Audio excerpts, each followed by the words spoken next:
ask again. I agree. We're going to have to be quiet now. Welcome to the Rotary Club of Fort Worth. It's Friday, it's noon. It's time for Rotary. Welcome to everybody in person and welcome to everybody out there in Zoom land. It's great to see everyone. Thank you for tuning in and joining us. We have an awesome program today. We have Dr. Robert Lawson talking about socialism. So just so you know, I love you all equally. Thank you for being here. To get us started with our invocation, please help me welcome past President Sid Johnston, Executive Director of First Methodist Church Foundation, followed by the National Anthem by John Philip Sousa. Sid? Yes. Let us pray. Our dear Heavenly Father, we give you many thanks for all of our many blessings, blessings that other people are praying for right now. God, we ask you to be the divine healer in our life, whether we're suffering sickness from mental, physical, or spiritual health. And God, we just ask you to educate us and put our trust in you when we're hit with many of life's challenges and frustrations. God, we ask your blessing on those people who are suffering from depression and addiction. And God, let them know that there is a better day ahead.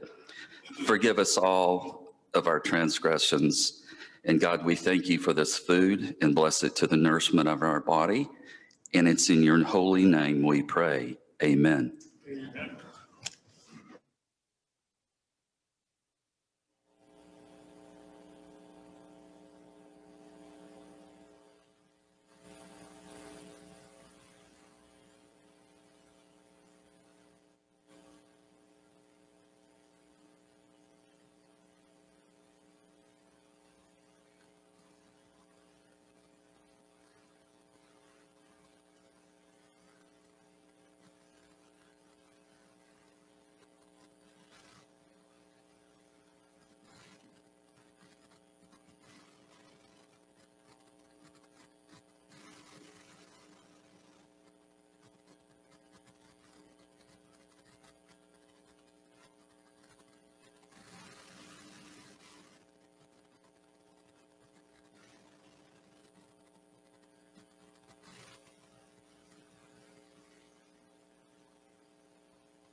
Whose broad stripes and bright stars through the perilous fight o'er the ramparts we watched were so gallantly streaming, and the rocket's red glare, the bombs bursting in air, gave proof through the night that our flag was still there.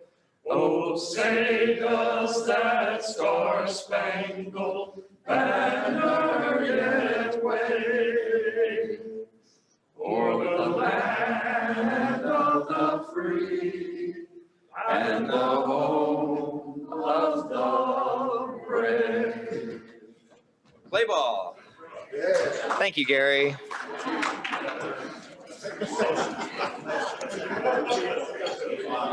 You know, I have to say I'm a little disappointed. Mr. Philip Sousa had perfect attendance for the past 3 weeks and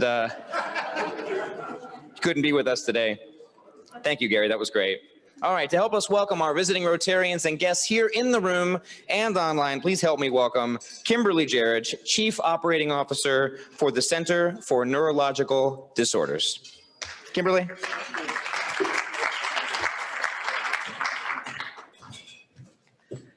Thank you, President Carlo. On behalf of Rotary Club of Fort Worth, I'm pleased to welcome all of our guests.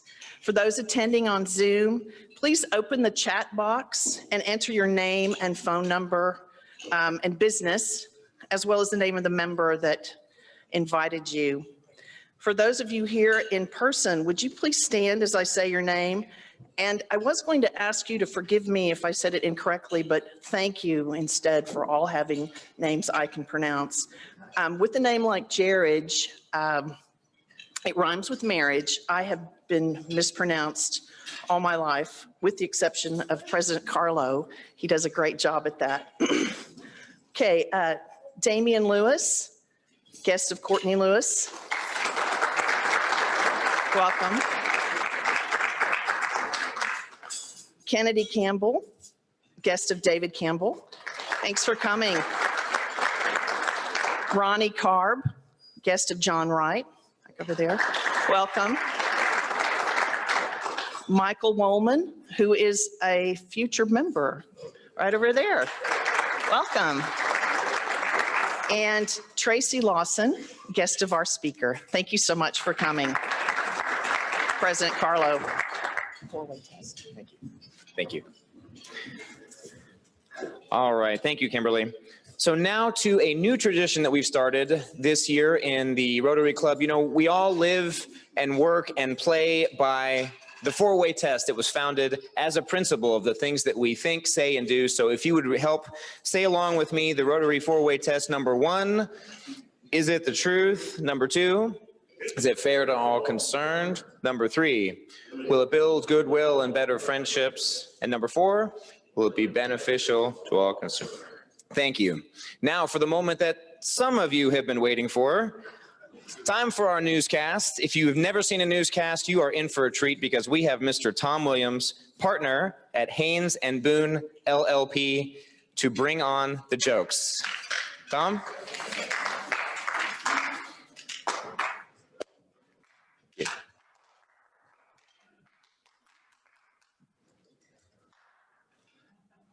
Thank you, President Carlo. I feel about as welcome as this mask at the White House.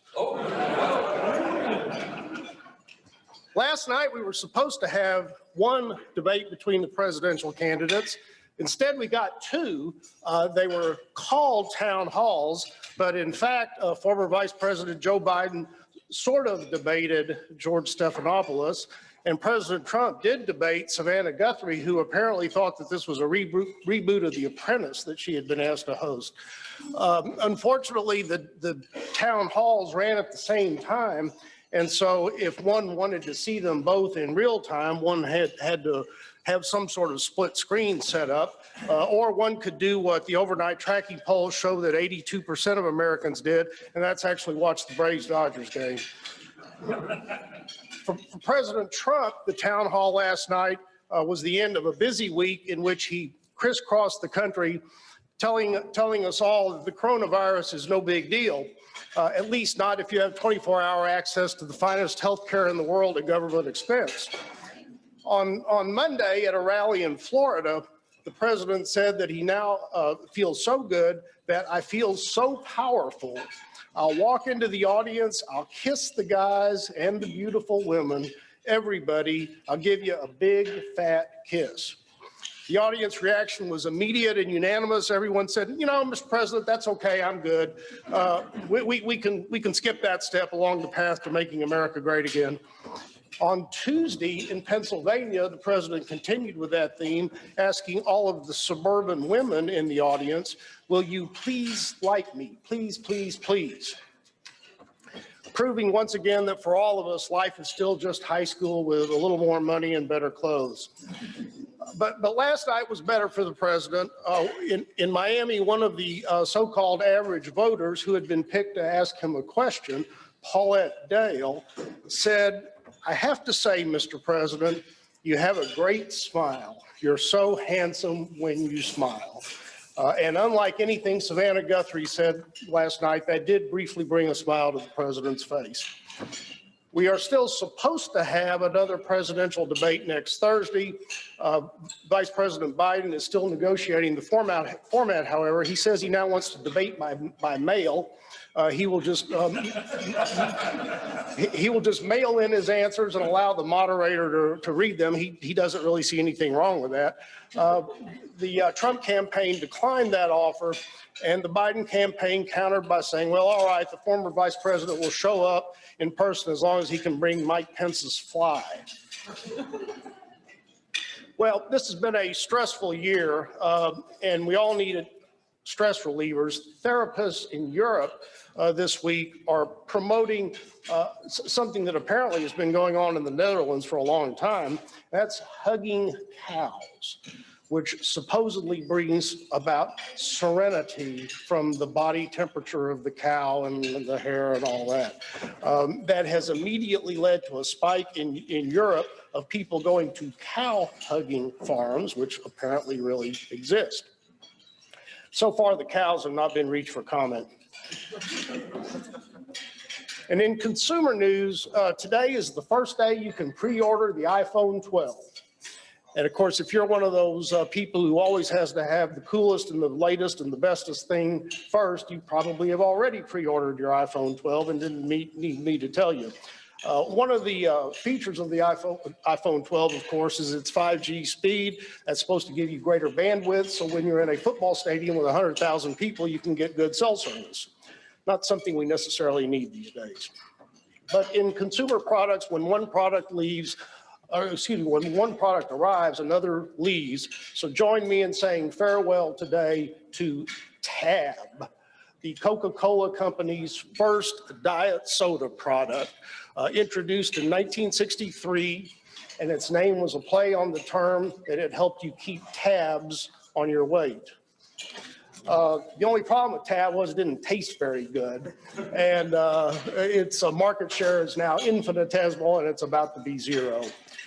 So tonight, when you're out celebrating at a socially distant, appropriate place, have one last Tab.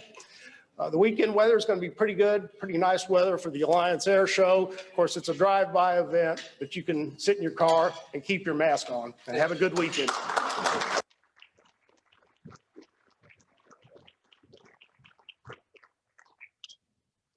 Thank you, Tom. And thank you for being here in person. We really appreciate it. It's great to see you in person as well. All right, folks, we have an exciting announcement. Our board has undertaken a number of new initiatives in response to the coronavirus and COVID pandemic. And here to announce for the very first time one of these new initiatives are Chris Jordan. He is the committee chair for the Vocational Services Committee. So if you are interested in what he has to say specifically with this announcement, come find him after the meeting. He's the president and chief steward of Electroacoustics, Inc. We also have with us our president-elect, Courtney Garner-Lewis, who just started a new job. So bear with me as I read the title. North Texas Team Leader, Middle Market Banking, Bancorp South. Thank you for that, President Carlo. All right. So, click here. Okay, so the Rotary Board of Directors has decided for a very exciting project for the year. In our courageous conversations, we realized the potential Rotary can have in our community to foster racial peace, to be an example. But when we looked at ourselves, we realized what a homogeneous club we are. How could we lead peace if we were not practicing what we were preaching?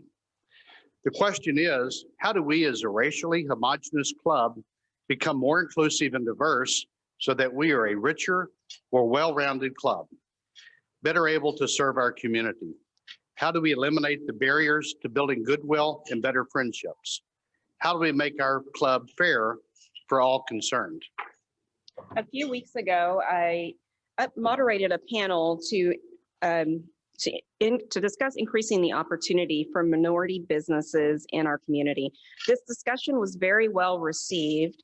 We immediately gained additional minority membership, which will lead us to a richer, fuller club. As a result, we would like to introduce the Rotary Minority Business Award, or RMBA for short. It's not there. Okay. So we have info on your tables as well. So the mission of the RMBA is to elevate the minority business community in Fort Worth through a Rotary four-way values-based award contest. Apparently, we've had an audio video failure. So Rotary has a very rich history as a service organization and a business organization. We are made up of community leaders. We are also a peacemaking organization. That's exactly why we want to reach out to minority businesses in our community. We are committed to a diverse, equitable, and inclusive community. We recognize that historically underutilized businesses have not traditionally been afforded the same level of access, networking, and relationships. We are determined to increase diversity in our club to better reflect the demographics of our community. Our business awards contest will be based on the Rotary four-way test instead of business size or revenue. And as we'll recall, we just recited the four-way test. Is it the truth? Is it fair to all concerned? Will it build goodwill and better friendships? Will it be beneficial to all concerned? To be eligible, the contest is open to any minority business in Fort Worth, at least 51% minority owned, operated, and controlled. Nominations may be submitted by any person or business in our community, and the nominees must answer all questions on the nomination form, and self-nominations are acceptable. The timeline, so the nominations can begin immediately. The business nomination deadline will be February 1st. The application deadline, February 21st. March will be spent judging. And on April 30th, we're going to have an awards luncheon here at Rotary, and Mayor Betsy Price is going to be presenting the award. So let's get to work. To make this a success, we're going to need everyone's help. So we need you to nominate minority-owned or controlled business or businesses. So there is a paper on each desk, and I guess we'll get that up line or send that out. But we've got some QR codes that you can hold your phone up to, and that QR code will take you directly to the landing page. Also, to promote this by word of mouth and social media, we're also going to have what we're going to call advocates. So Mark Nurden is in charge of a team of the advocates. And the purpose of the advocate is so that us as Rotarians will take, when the applicant comes into our club, we'll be able to take them around to introduce them, to build connections, because we want this to be about goodwill and friendships as much as the award. So it's having those connections and that networking that's important. All right. And so as you'll see on your table, there are QR codes. So just point your camera there and it'll take you directly to the landing pages. And also just let us know if you need additional flyers. I think we have plenty here at the meeting. And we're excited to announce that we already have our first sponsor. We're going to have sponsors that are going to promote and to provide funds. So our very first sponsor is from Rotarian Mark Nurden with Bank of Texas. So let's give him a big applause for that.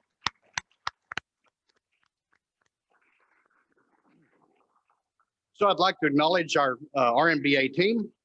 Yours truly is going to be the Rotary Vocational Service Chair of this year, and I'm going to lead the project. Mark Moyer with YMCA. I don't know if Mark is here, maybe online. Mark's in charge of sponsorship, so if you want to be involved in sponsoring, please see Mark. Michael Woman with UTA, not even a official Rotarian yet, and he has already jumped in and is working so hard. He put together all the promotional pieces and just doing so much in the background. Pam Cannell with Board Build is in charge of judging in the applications. This is really a large job. Blake Mormon, I saw Blake over here with Fort Worth Convention Center. Blake is going to reach out to our community partners like the Black and Hispanic Chamber, as well as other community organizations.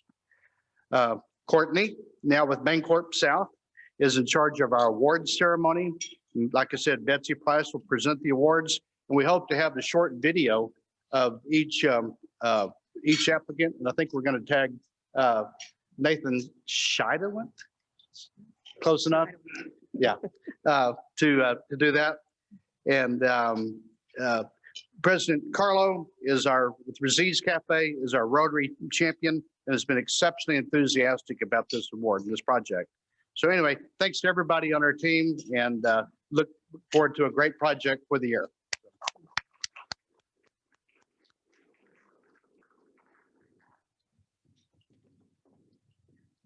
Chris, Courtney, thank you so much. So just to recap, there's 3 ways you can help. Number 1, nominate a business, a minority-owned business here for this award. Number 2, if you'd like to be an advocate or a mentor, we need your business expertise and experience. And number 3, if you're interested in sponsoring this Rotary four-way test award, it's really going to be something, folks. So we are very, very excited about that initiative. On the same page, another initiative that we have started is our Circle the Wagons. And we have had a number of outstanding restaurants and food businesses here highlighted that are mainly either minority owned or Rotary owned. So get ready to get on the treadmill for this one. This is Doughboy Donuts, owned by Melvin Robertson. His donuts are awesome. And he even said he has a special machine in his kitchen that takes out all the calories. So there's nothing to be worried about. If you are interested in supporting Melvin, obviously, food businesses, y'all, I can say from experience, being in the food business, we have been hit very hard.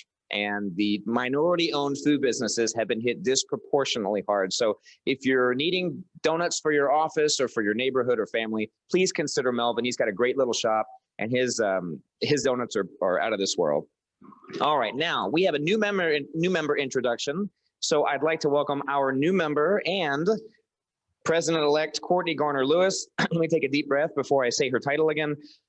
North Texas Team Leader, Middle Market Banking, Bancorp, South, to introduce our new member. And I see we're not going to let that go. Today, I want to introduce our newest Rotarian, Mr. Richard Knight. Richard Knight is the Vice President and Chief Operating Officer for Knight Waste Services, almost as long as my title. A family-owned, medium-sized residential collection company that operates 26 CNG-powered ASL trucks, which service approximately 94,000 households weekly here in Fort Worth, Texas. A very important person in my life. As COO, Richard's responsibilities include driver oversight and management, DOT and contract compliance, as well as acting as a customer service liaison between Knight Waste and the Solid Waste Division for the city of Fort Worth. He has over 20 years of transportation management experience while employed at J.B. Hunt Transport in Dallas, Trans-State Lines in Fort Smith, Arkansas, and USA Truck in Van Buren, Arkansas. He previously served on the boards for the Black Chamber at Fort Worth Metropolitan Chamber of Commerce, where he was vice chairman, in addition to serving on the implementation committee of the Blue Zones group here in Fort Worth. He is a father of 4, Brittany, Richard Rashad, Felicia, Destiny, and proud grandfather to Zariah and Paris. Richard, would you tell us a little about yourself? A little more. A little more. COO just means I wear a lot of hats and some of them not all that glamorous. So, proud to be a part of the Fort Worth community. And I'd mentioned to some folks during my intake interview, that service has been a long-standing tradition in my family. My father, also a Rotarian, served in public office. My brother also served in public office. My mother in public education. I didn't get that genetic trait, but I've always felt the need to give back whenever opportunity presents itself. So being a part of this group gives me an opportunity to move forward in that family tradition, and I thank you all for the invitation. Thank you.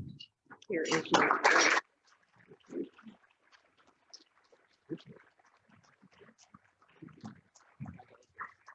Thank you. Richard, I can say on behalf of our board, we are so excited to have you. Nothing like a driven entrepreneur. Richard, if you haven't met him yet, he has jumped in headfirst into many initiatives in the club. So Richard, he even helped us move last week, move offices. So Richard, you're being fast-tracked you were very fast-tracked for your blue badge. You got one act of service for every table you carried to the new office. So thank you for all of your help last week, especially. All right. On to the program. To introduce today's speaker, we have past President Gary Cumby, owner of Cumby Consultancy. Mr. Gary, the floor is yours. Thanks, sir.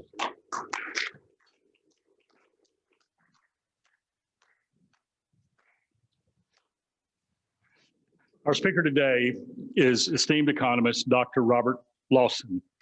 And I know you've already met through our introduction of guests, his wife, Tracy. Let me just point out that like her husband, Tracy is also an author. And I've talked to her and I look forward to getting some of her books for my grandson. She does, among other things, novels for young adults. So I'm looking forward to getting some of her books, as well as getting one of yours, Dr. Lawson. I'm looking forward to that. Dr. Lawson is clinical professor at SMU and holds an endowed chair in economic freedom there. He also directs the O'Neill Center for Global Markets and Freedom at the SMU Cox School of Business. He is a senior fellow at the Fraser Institute, a public policy think tank in Canada. Dr. Lawson, I'm part of a think tank here in Fort Worth, but they make me stay in the shallow end. He has numerous professional publications in journals such as Public Choice, the Cato Journal, Journal of Labor Research, Journal of Institutional and Theoretical Economics, and the European Journal of Political Economy.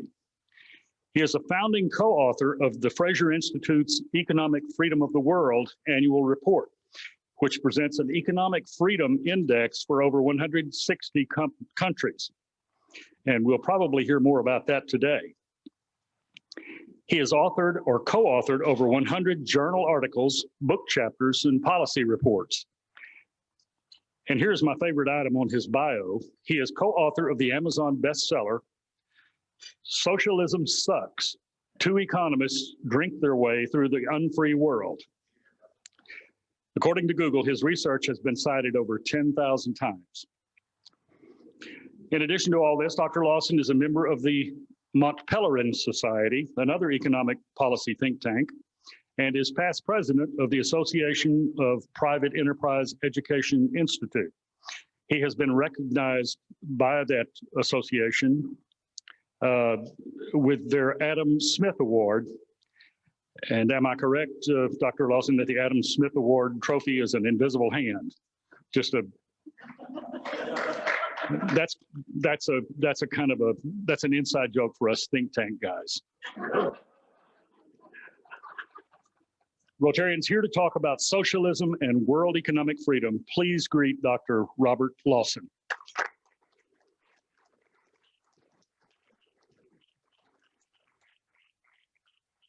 Thank you so much, Gary.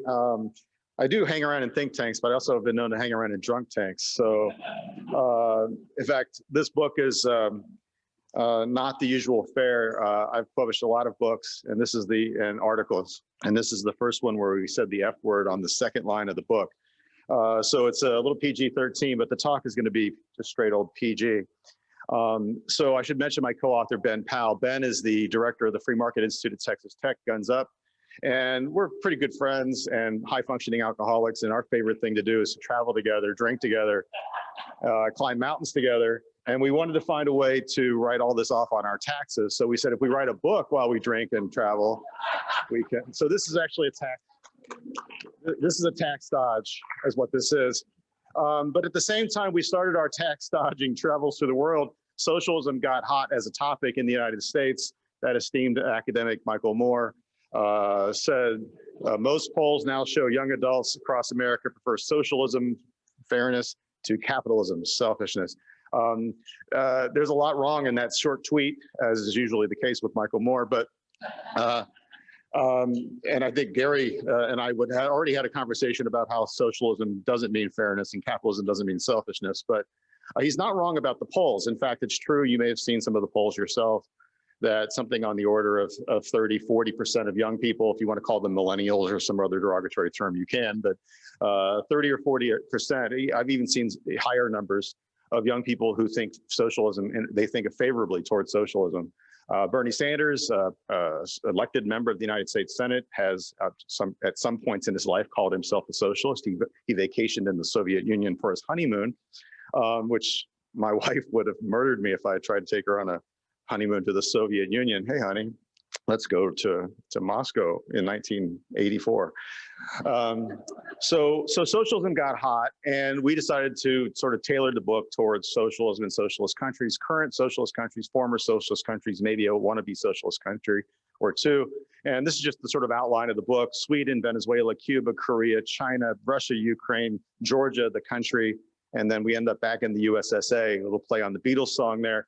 I gave a talk at St. Cloud State University in St. Cloud, Minnesota, and some young person asked me what that last one meant. I'm like, "You've never heard of the Beatles?" I mean, so anyway, we're all old now. Let's talk about Sweden first. And the title of this chapter is called "Not Socialism, Sweden." Beer was not really intended to be a big part of the book, although the publisher put 2 beers on the cover of the book, and then we changed the title to talk about us drinking through the unfree world. But it turned out that beer has become a very useful metaphor, especially in a short talk like this, to sort of encapsulate what the economic system of a country is all about. You can actually tell a lot about a country's economic system by its beer. And the first evidence that Sweden isn't beer, there's a picture of Ben on the left and me on the far right, about 10 years ago. It's an older picture in Stockholm. And the first indication that Sweden is not socialist is that the beer was good. It was really good. I think we were drinking Belgian beers there in Sweden, the Duval Cafe. But it's not. Sweden is not a socialist country. When I say socialism, I mean the classic definition that the collective ownership of the means of production, that the things that we use to make things, the farms, the factories, the retail stores, these things are owned by the collective, which in effect, at any large scale, means the state, the government is going to own and operate the businesses. That's what socialism means. It's what it's always meant. There's some slipperiness on that definition these days, but that's the definition Ben and I used in our book.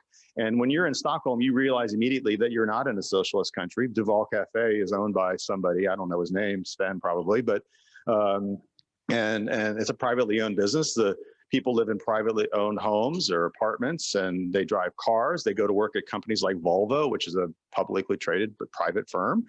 And the Swedish economy is run by market participants, not terribly different than ours. There is a big difference between our economy and Sweden's, and we all know that on tax day.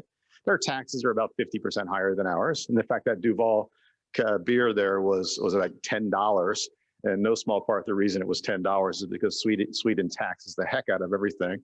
And I don't think Sweden's economy performs as well as it could because it's high tax. It has high taxes, but that's not socialism.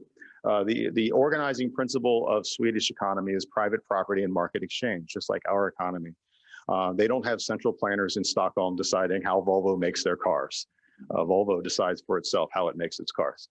So Sweden's not socialist, and we wanted to have a chapter right at the beginning and say, hey, we're not talking about Sweden. I think Bernie Sanders sometimes points to Sweden as what he wants it to be, but we're trying to get away from that, talk about real socialism. So countries that are really socialist are countries like Venezuela.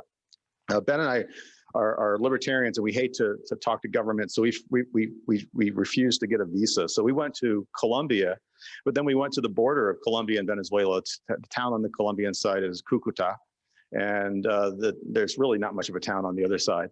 But there's 2 bridges, and if you've seen any of the newsreel footage of the crisis that's unfolding in Venezuela, you may have seen these bridges, because this is where everyone goes if you want to see Venezuelans suffering, but don't want to actually go into Venezuela. This is where you go, because on a daily basis across these bridges, without exaggeration, tens of thousands of Venezuelans are crossing on foot, because it's prohibited to travel on cars across the border. Tens of thousands of people on foot coming across the border to buy rice and beans and sugar and food and deodorant and aspirin, whatever they want. We talked to one couple, Paulo and Ana Maria. They had come from Ciudad Bolivar, which was something like 1,200 kilometers away in Venezuela. It's actually on the other side of Venezuela. It's nearly on the Brazilian-Guyana border on the other side of the country. They drove 3 days, and they had some English, and we had an interpreter. My Spanish is limited to things like "Una cerveza, por favor," "Donde está el baño," the important things that you need to know in life. But we were able to talk to Paulo and Ana Maria, and they were buying rice and beans. They were on a 6-day trip to Tom Thumb. I mean, think about how dystopic your life would have to be. And they had a child that they'd left behind with family. So how bad would your existence have to be to get in the car with your spouse and drive to Vancouver for groceries? 3-day each way, dangerous trip in a very dangerous country now. So really horrific situation there. As far as the beer is concerned, beer being the running metaphor through the talk, Venezuela has beer. They've had times where they've run out of it because the government actually hasn't nationalized the beer company yet, but they've nationalized everything else, including the foreign exchange market. And in order to make beer, you need barley, and Venezuelans don't grow barley, so they have to import barley. In order to import barley, you need dollars because barley farmers in America expect to get paid in dollars. And the government of Venezuela hasn't allocated enough dollars to Polar, which is the beer company. And Polar runs out of barley, they run out of beer. And so I've actually tasted the beer. It tastes like Budweiser, but bad Budweiser. So it's not the worst thing ever, but they've actually run out of it. So they are starving. Starving socialism, that's not really just an exaggeration. Even according to government statistics, the average Venezuelan has lost about 25 pounds in the last 2 or 3 years. They're literally having trouble getting enough calories into their population to sustain the population's weight level. So it really is pretty awful. So we talk about that. This was the least fun chapter of the book because it was pretty tough. Let's talk about Cuba now. This is called subsistence socialism because they're getting by in Cuba. There's no one starving in Cuba. It's not like Venezuela. No one in Cuba needs to drive 3 days to get groceries. There's food everywhere. Although the food is quite bad, and if you go to Cuba, my advice to you is to take salt. Please take salt, because you don't know how bad food tastes until you have had a lot of food without salt. The Cuban government doesn't allocate any resources to making salt or importing it. And as a consequence, the food in Cuba is extraordinarily bland. If you've ever been to a Cuban restaurant in America and know how good it is, it's shocking how it looks the same, but it's just not very good. Let me talk about the hotel situation just briefly. We stayed at a hotel there. There's a picture of the hotel, Hotel Trinton. 3 of the 4 elevators didn't work. It was built by the Soviet Union in 1978 or 9, but this is what it looks like today. There's a hole in the towel. There's a bag that said sanitized, but a very nice stain on the glass. The ceiling towers are broken. There's mold. I love that the toilet seat there, if you look closely, there's one of the 2 bolts that holds the toilet seat in is not on. And Ben came home drunk, which is redundant because Ben always comes home drunk, and sat on that toilet and fell off. And I'm still laughing about that scene when I walked into the bathroom and he's laying there.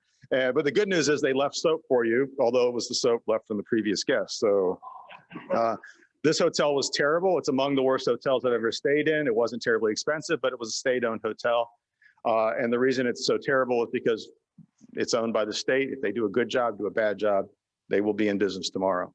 In contrast, you can stay in private apartments. About 12 years, now about 15 years ago, the Cuban government authorized private citizens to rent out their rooms in their homes. They don't really own their homes because it's socialism. No one actually owns anything, but you have a residence permit to your home. Wherever you live, you have a permit to live there. And you can then rent out a room in that place. They're called casas particulares. You can even rent them on Airbnb, which is shocking because credit cards don't work in Cuba, but Miami relatives will list the apartment in Havana or elsewhere on the island on Airbnb for their relatives. You pay through Airbnb, the relatives call down and say, hey, Bob and Ben will meet you at Tuesday. So you can actually do this on Airbnb. You don't need to though, because if you just get off, if you don't look like you're Cuban, if you look like you're like me, 45 people over every block are gonna ask you if you wanna have a place to stay. And they're quite nice. They're about $25, $30 a night. Air conditioning works. The water worked, which it did not work at the Hotel Trinton. And so there's a real stark contrast between the private particular process and the state-run hotels.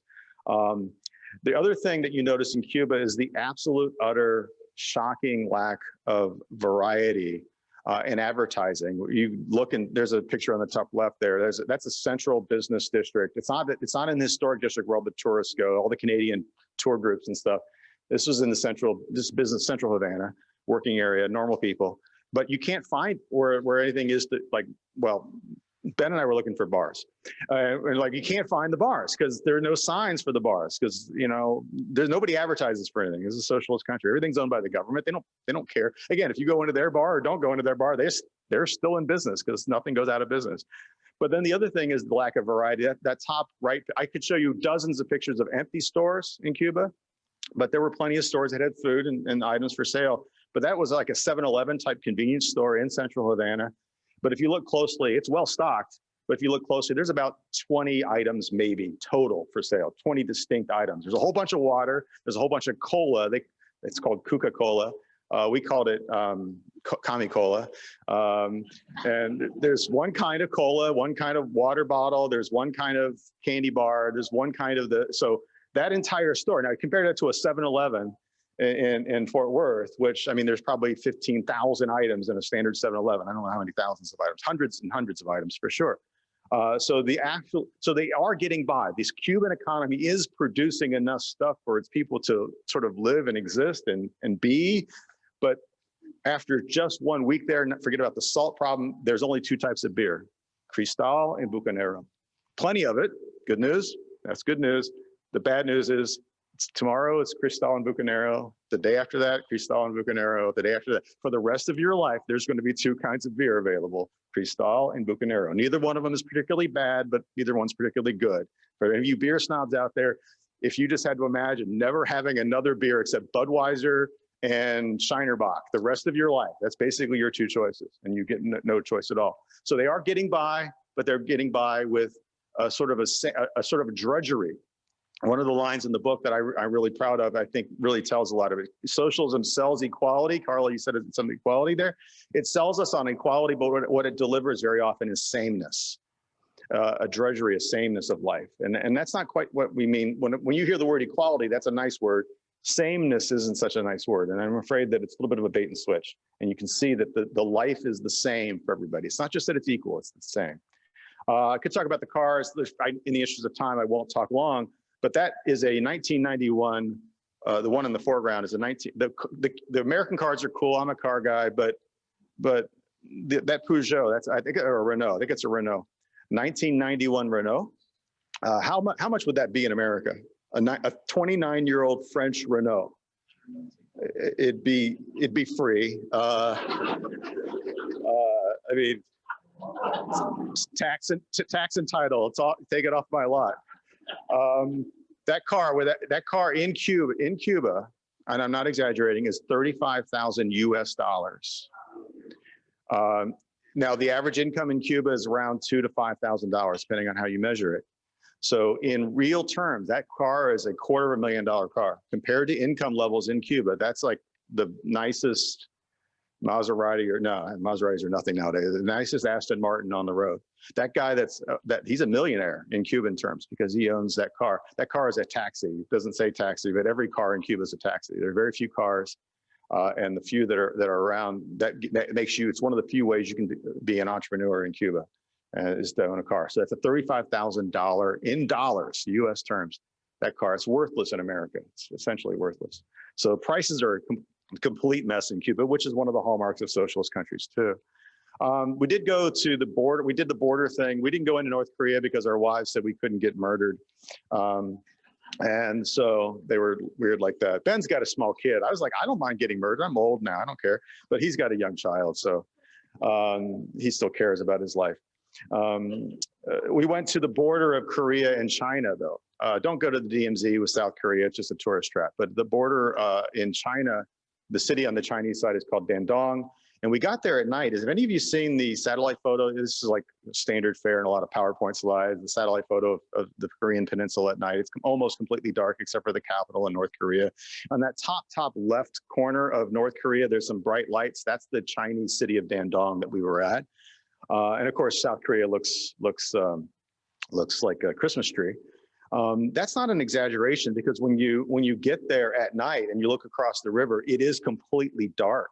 And in fact, the top left picture and the bottom and the right picture there, they're the same photographs. So it's the same vantage point. And at night you look across and everything you can see that looks like lights, that's the Chinese side. And across the river in the background is just utter darkness. And so that satellite photo we've all seen about North Korea, that's not a Photoshop. We were there and like, there's just a river. It's only a couple 100 yards across. You could swim it. I mean, although you get shot, so don't. But we woke up in the morning because we go ride at night. We woke up in the morning, and in fact, there's a city of hundreds of thousands of North Koreans on the other side of the river, and it's completely dark at night. So the chapter talks about the Korean experience, but in terms of the beer, we did drink North Korean beer. So there's quite a bit of illegal trade going between the two. It's just a river. It's not completely mined. There are people out fishing the river. They're digging gravel out from the forebed of the river for concrete and such. So people were selling North Korean like currency and trinkets and things on the Chinese side. And we found some North Korean beer, and we actually drank it on a podcast show, a video podcast. And it was industrial solvent. Well, I've never actually drank industrial solvent. It's what I imagine industrial solvent would taste like anyway. We were actually in Las Colinas and drinking, doing this show, and we went to Papa's Brothers for dinner afterwards. And we had, I mean, it was a proper Papa's Brothers dinner, right? It was, a martini, a bottle of wine, and maybe a cognac after. And I could still taste that North Korean beer at the end of that dinner. That's how bad. I genuinely feared for I suppose if you were North Korean though, you would drink the beer because maybe it would kill you before the government kills you. So, I mean, there's that. We went to China as well. The title of this one is Fake Socialism. And it's fake. You know it's fake. You can see the skylines. It's not entirely, it wasn't always fake. Under Mao, it was real socialism, but now it's fake socialism. They've given up their socials, and they're still trying to be a totalitarian political system. We found that out the hard way when they shut down a conference we were attending the day after we left. I think it was something Ben said the night before that caused them to shut it down. But so this chapter talks a little bit about China's history, but it also talks about this sort of schizophrenia that China has now. They're trying to let people be free to run their businesses and such without much interference from the Chinese government, but they're also trying to control their political views or religious views. And that's not an easy combination for China to pull off. Russia, Ukraine is kind of a boring chapter. Let's go on to Georgia. Because Georgia is the country of Georgia, the former Soviet Republic. I've been there, I think 17 times. It's been now a year, thanks to COVID, since I've been back, which is about the longest duration of time that I haven't been to Georgia. It's a beer country too, but it's really a wine country. In fact, Georgia probably is the birthplace of wine on earth. There are 6,000-year-old, there's evidence of wine that's actually 6,000 BC, 8,000-year-old wine archaeology in the country of Georgia. They believe this is where wine was first cultivated or grapes were first cultivated for wine. And they have an amazing history and thousands of varieties of grape that don't exist anywhere else on earth. And so if you're a wine snob, you must go to Georgia, it's not easy to get there, but go to Tbilisi and there are some great wines. The Soviet Union in Soviet times knew that the Georgians grew wine. Everybody knows Georgia grows wine. So the Soviet Union plowed under all the Georgian grapes, planted French Cabernet and Chardonnay and Merlot crap, produced billions of gallons of just really bad wine for the Soviet people all over the Soviet Union to drink. And after the Soviets left, all those wineries failed because no one wants to drink Georgian Merlot. It's terrible. And so the Georgians are now bringing back their old wine business. So to keep with the alcohol metaphor, Georgia is one of the bright spots of the Georgian economy, which has become a free market economy. The index that I do, Georgia is ranked 8th out of 162 countries in economic freedom. It's become a very free market country. And the wine business really epitomizes that transition. We ended up in Georgia. We went to the Socialism Conference in Chicago, we started talking about Bernie and the young millennials or whatever we're supposed to call them nowadays. And we said, well, heck, let's go to a socialism conference. And we were there. We stood out, not because we were dressed like this. We stood out because we were middle-aged. Everyone was either really young or they were 90-year-old hippies from the old days. And here's the good news. The good news is very few people are actually socialists in the sense that I've been using that term. Most of them just want social justice in some way. And I'm a kind of a libertarian. I actually share a lot of the social justice views with the young people we met at the Socialism Conference. I think there are too many racist cops treating minorities really badly. I think immigrants are getting treated like crap. Sorry for the language. I think there's a lot of things in this world that really upset me that we need to fix and work on. I don't think turning over the means of production to the government is going to solve any of those problems. So the solution to the problem they see as socialism, I don't see to be the solution to the problem. The problems that they've identified at this conference they were talking about were very real. And I had a lot of sympathy for almost all of them. So that's the good news. The bad news is there were some really hardcore people there. and they were among the leadership. So I think they were using these conferences to attract young social justice interested young people, and they were trying to get them to come to the conference. And then they're trying to sort of bait and switch them into becoming real red socialists. So I think there's a little bit of that going on. As far as the beer goes, there was a great beer brewery in Chicago. If you know Chicago beer, Revolution Brewery, it's the largest brewery in Illinois, craft brewery in Illinois. And they're all of their beers are like commie themed. They have red stars on them. They're like raised fists like this, you know. And one of them is called Revolution IPA. We drank a lot of that. And the irony is that Revolution Brewery, I was just on their website recently. I think they have 25 different kinds of beer. And Revolution Brewery, this sort of commie-themed brewery in Chicago, it's a private company. I think it's a for-profit private company. They sell a better quality and a vastly better variety of beer than all the socialist countries combined. So that's our tour through socialist countries. We did pretty well. We did hit top 10 on Amazon a couple times. I will say that one of my favorite review was at times from Robert Waples. He's a professor at Wake Forest, he's a friend of ours. He said, at times one wonders if they need clinical help.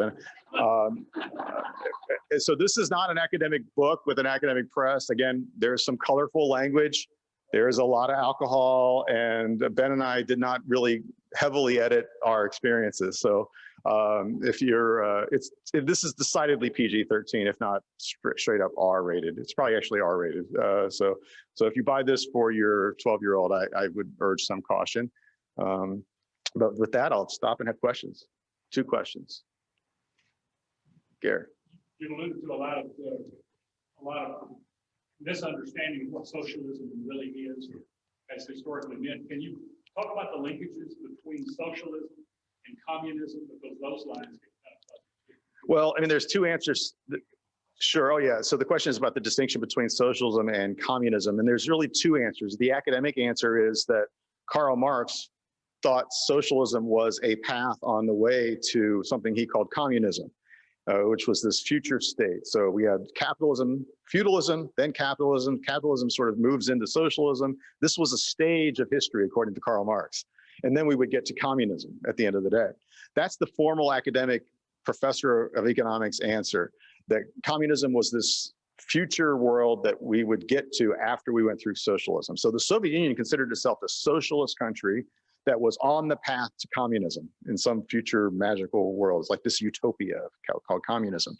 Now, I realize that in practice, they called themselves a communist party.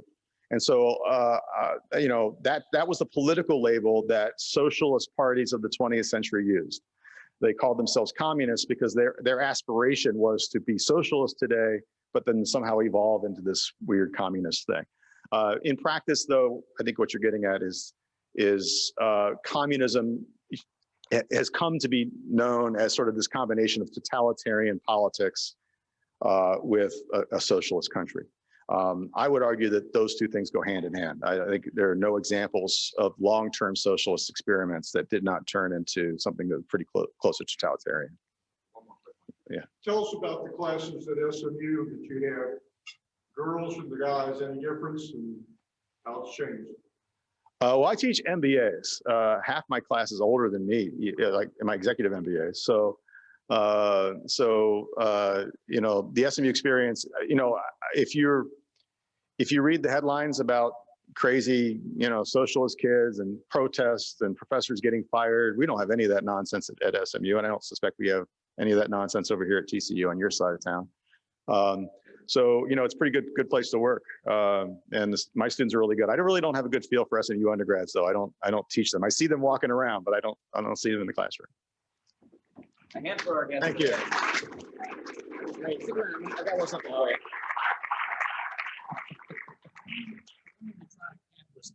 Oh, excellent. Capitalist beer for you from Walter Littlejohn. Go ahead. You know, if you drink in the morning, you got to drink all day. That's the rule, right? So. Well, Dr. Lawson, I'm not sure if that's what I expected, but that was really entertaining.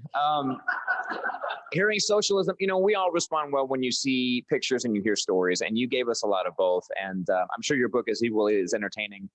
Dr. Lawson has agreed to stick around. He'll be at a table back there if you'd like to chat with him. He'll be able to answer questions or talk about North Korean beer, whatever you'd like. Dr. Lawson, it is a tradition of the Rotary Club of Fort Worth to donate a copy, a book to the Fort Worth Public Library. This is a copy of the book plate that will be in that book. We'll make sure it's something about alcohol. Thank you so much. That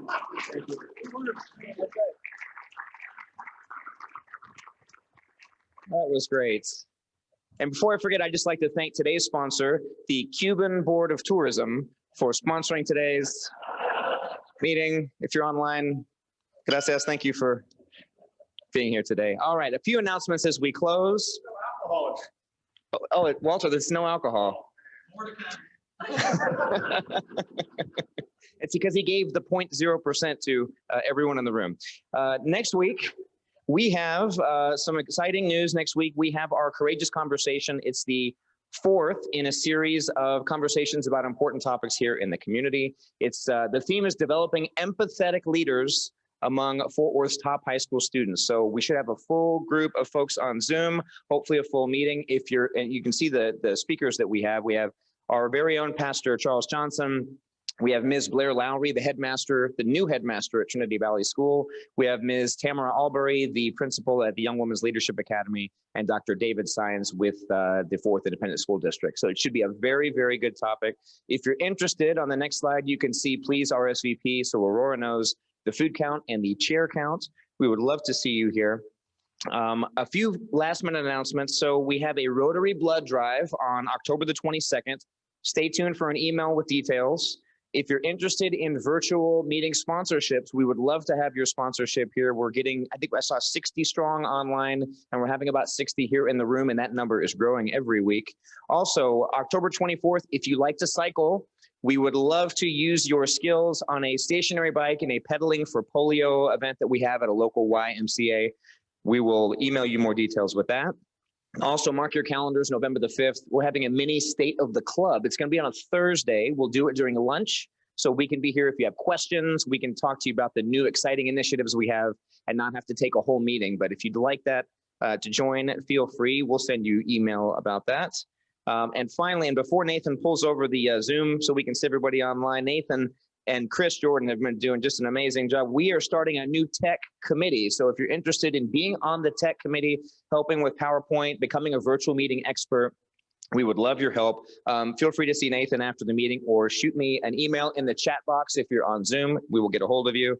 And also, so Nathan, let's pull over. Can we see who's on Zoom? I saw a record number of you on Zoom since we've started our blended meetings. I saw quite a few folks, so we'll see if we can get you over. If you're online, we miss you. We love you. We hope you're staying safe. And we can see, I saw Dr. Judith Carrier. I see Julie Wilson. I see Becky Fetty, Wesley Gentle. So everybody, let's give a wave to everybody online. Great to see you guys. Thanks for being here. This has been the Rotary Club of Fort Worth, and we look forward to seeing you next week.